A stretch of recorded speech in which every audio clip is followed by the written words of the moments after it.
With social media sites being used by 1/3 of the entire world, they've clearly had a major influence on society. But what about our bodies? Here are 5 crazy ways that social media and the internet are affecting your brain right now. Can't log off? Surprisingly, 5 to 10% of internet users are actually unable to control how much time they spend online. Though it's a psychological addiction as opposed to a substance addiction, brain scans of these people actually show a similar impairment of regions that those with drug dependence have. Specifically, there's a clear degradation of white matter in the regions that control emotional processing, attention, and decision making. Because social media provides immediate rewards with very little effort required, your brain begins to rewire itself, making you desire these stimulations, and you begin to crave more of this neurological excitement after each interaction.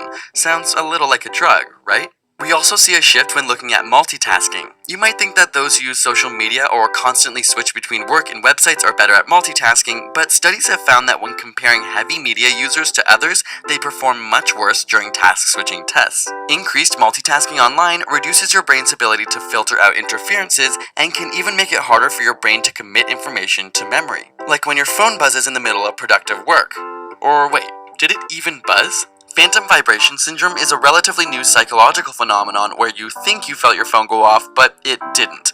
In one study, 89% of test subjects said they experienced this at least once every 2 weeks. It would seem that our brains now perceive an itch as an actual vibration from our phone. As crazy as it seems, technology has begun to rewire our nervous system, and our brains are being triggered in a way they never have before in history. Social media also triggers a release of dopamine, the feel-good chemical. Using MRI scans, scientists found that the reward centers in people's brains are much more active when they're talking about their own views as opposed to listening to others. Not so surprising, we all love talking about ourselves, right? But it turns out that while 30 to 40% of face-to-face conversations involve communicating our own experiences, around 80% of social media communication is self-involved. The same part of your brain related above are stimulated by your social media use, and even more so when you know you have an audience. Our body is physiologically rewarding us for talking about ourselves online. But it's not all so self-involved. In fact, studies on relationships have found that partners tend to like each other more if they meet for the first time online rather than with a face-to-face interaction.